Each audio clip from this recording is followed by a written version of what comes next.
At the fourth day of World Urban Forum in Baku, discussions are moving beyond urban planning theory and toward a broader global debate about resilience, reconstruction, and the future of cities in an era shaped by climate pressures, conflict, and rapid urbanization.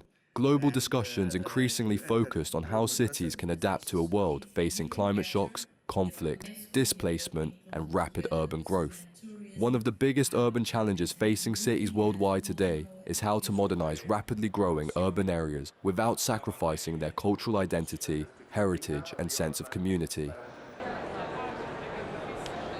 The first big focus today was a special session entirely dedicated to cultural heritage and housing. UN officials and local experts came together to discuss how fixing up historic neighborhoods is actually a secret weapon to solve the global housing crisis. The big takeaway there was that we shouldn't just patch up old buildings for tourists. We need to make them safe, comfortable and affordable for the local families who have lived there for generations. So today, the discussion focused on old and historic cities and how to preserve them. And we are not talking only about preserving buildings, but about preserving the entire urban ecosystem, including the activities and life within the city itself. What needs to be done is to preserve and stimulate the local economy while trying to avoid social inequality and the exclusion of residents who live there. The approach adopted in Morocco is a comprehensive and integrated one. First, it focuses on the buildings themselves. It is not about demolition and rebuilding, but about regeneration, rehabilitating facades and restoring the interiors of homes while preserving their identity. People who have difficulties and people who are not able to search for better place are living in this area, so we have double problem: the pressure of the tourism and the people who are residentials actually in these places who have to be helped by the government or by the city because they need this support, right? So all the public purposes on this part of the city is always integrated. Right, alongside that, a separate target session put the spotlight on the specific urban challenges facing the Eastern European and Central Asian regions. Panelists from these areas openly debated the tough realities they are dealing with on the ground, things like rapid urbanization, climate threats and aging infrastructure. We of course preserve our heritage, and cultural heritage is really important for Georgia. We do have rehabilitation programs in the big cities, and we do have cultural heritages not only on the local level but on the world cultural heritage monuments. Our rehabilitation programs of course contains of several important issues, and among them is housing and how to avoid gentrification, how to give the comprehensive living spaces to the people, and other very important issues. So we plan for in advance, involve the local community in the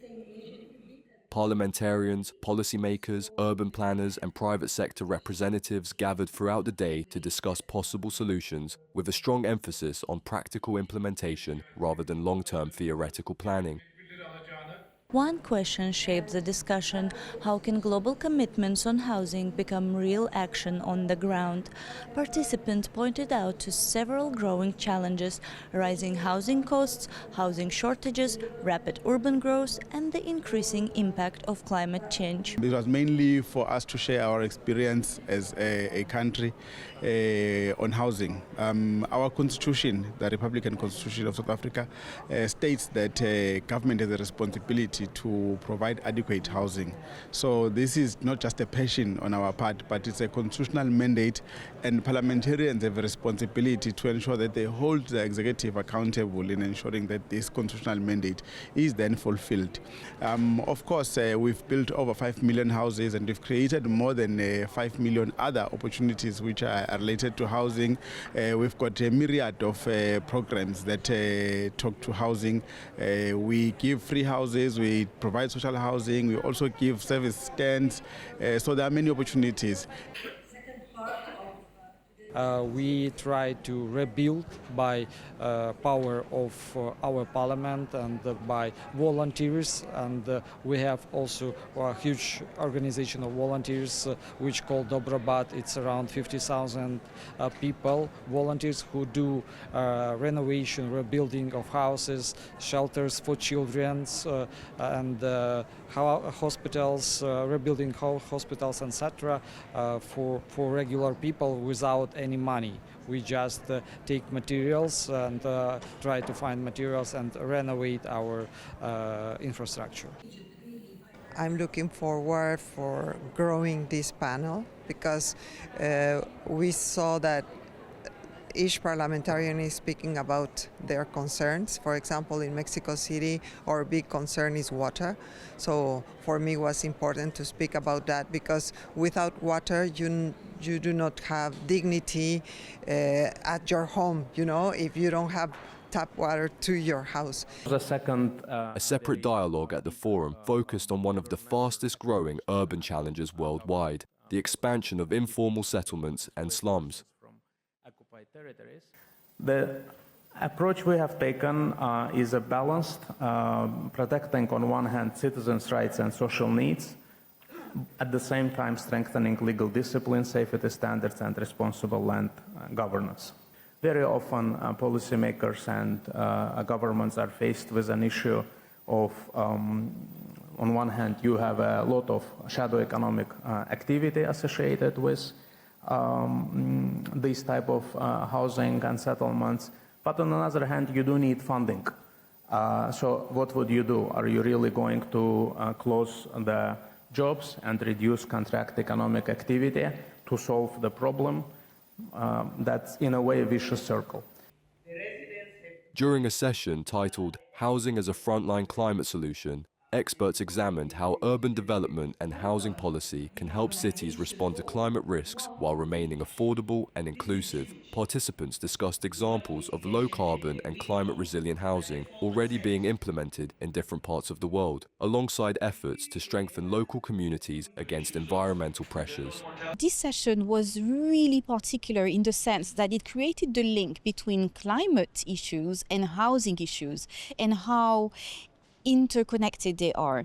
So we spoke about the effect, for instance, of floods and all the kind of issues that we've been seeing more and more of how our climate is changing and how this is actually affecting the communities that need to be housed, because obviously, with certain climate changes, you have communities that cannot live anymore where they are. So what do we do with those? How do we house them? I'm sorry, I wouldn't take very long. Whenever you want to stop.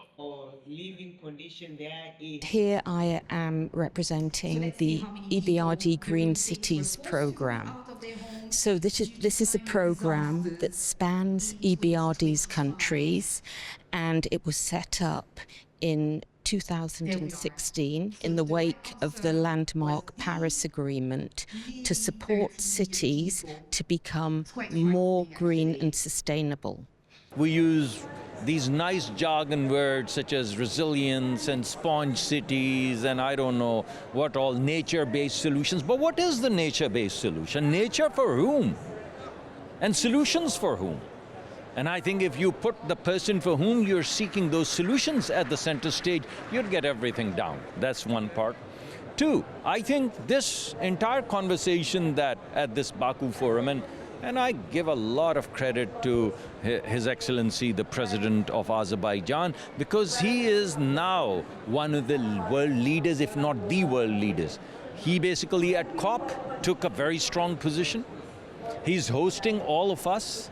And he's taking this leadership role where we are getting the opportunity to redefine the debate. Elsewhere at the forum, attention also turned to the long-term consequences of war and destruction on cities and communities. During a panel organized by the Analysis of International Relations Center, experts discussed the concept of urbicide, described as the deliberate destruction of cities, infrastructure, and cultural identity during conflict. Today's program also highlighted the growing role of cooperation between governments, investors, and the private sector in shaping future cities. Throughout the discussions, speakers repeatedly stressed that cities can no longer be planned only around infrastructure and construction, but must instead place people, resilience, and long-term sustainability at the center of urban policy.